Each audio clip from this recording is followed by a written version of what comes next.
Protectors of the Grid. Chapter 28. Charlie was on full alert now. The military knows about the grid. Will just looked at her. Right, duh. The same government that experimented with psychic spying for decades. Psychic spying? What is that? They did? Really? Ben looked stunned. Yes, because they found out the Russians were doing it, and this was before the wall fell, so anything the communists were doing, we had to be doing too. And? Ben prompted. And what it is actually soul journeying. It worked too. They provided the journeyers or spies with coordinates, blind ones. No one knew where they were going, but they came back with verifiable information. Will interjected. Then why? Why didn't they keep going and develop it more? Funding, probably. Results became less important since relations with the Soviets changed. Some general reallocated the funds to his own pet project. Happens all the time. So how far did they get with the grid? Don't know. We were still setting up the research station when the rocket hit.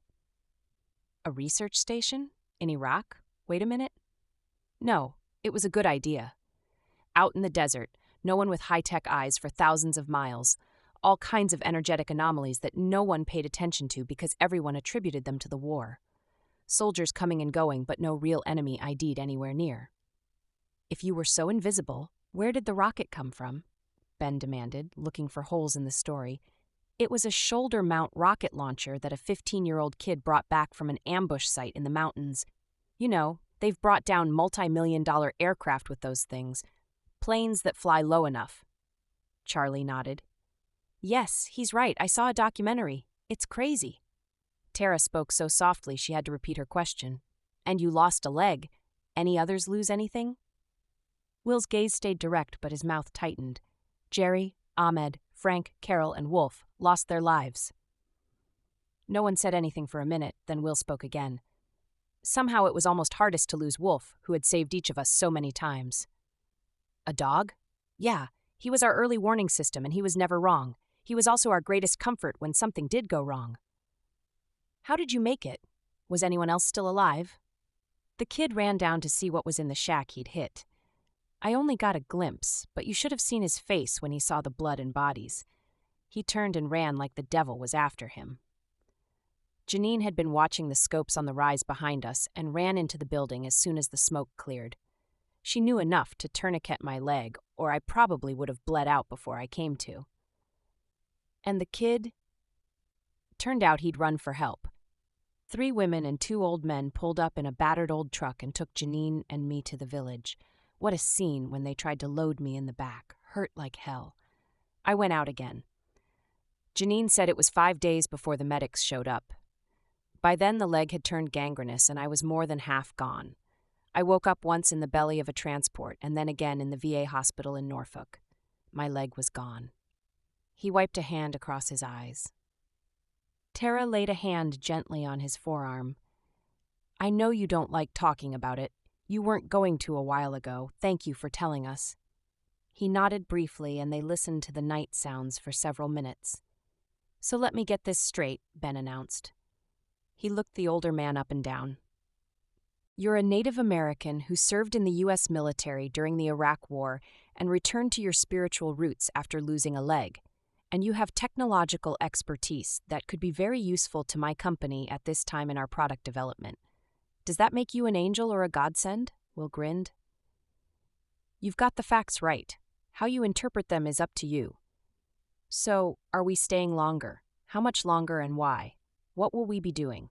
Charlie leaned forward, the better to watch their faces in the pale light. Yeah, Ben agreed. I've already been on a vision quest. Yes, and you, Tara interjected. Correction.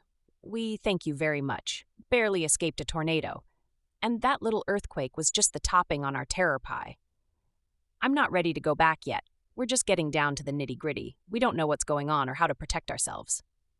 You think these natural disasters have something to do with me and the work we're doing? You don't? Charlie asked, incredulous. Coincidences? Ben suggested, ever hopeful. Really? Tara persisted. Well, Ben shook his head. I don't, said Charlie firmly. You don't? Ben demanded. I don't, she repeated. Will watched the debate silently and waited. Tara decided the issue. Ben, you asked for my help. Now I, shaman, goddess, priestess, witch, wise woman, I stand in the authority of what I know to be true. This is no time to waffle. Trust me now or I'm heading back to Arlington. Charlie nodded. Right, Tara, I'm with you.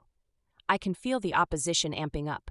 We need to prepare more and become of one mind. It is naive to think they don't know that Ben is waking up. They can feel our energetic shifts as much as we can feel theirs. We need more time to work this out.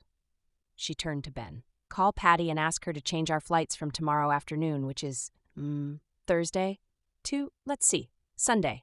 Sunday night, last flight out. She looked at her watch. It's nearly 8 p.m., but on the West Coast, she's 2 hours earlier than us. She can get on it right away. Ben grimaced and hesitated. Look, this is what executive assistants are for. Plus, we'll be back in the office Monday, so she won't have to cover anymore. She'll be relieved.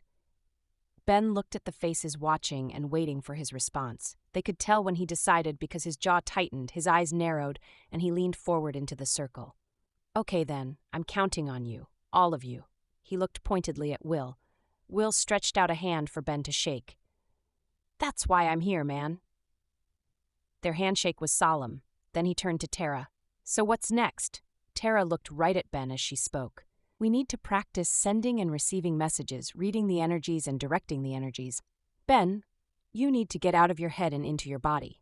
Your mind can play tricks on you and be tricked, but your body doesn't lie. It can't. Right. So here's what I'd like you to do. They all leaned in, listening closely.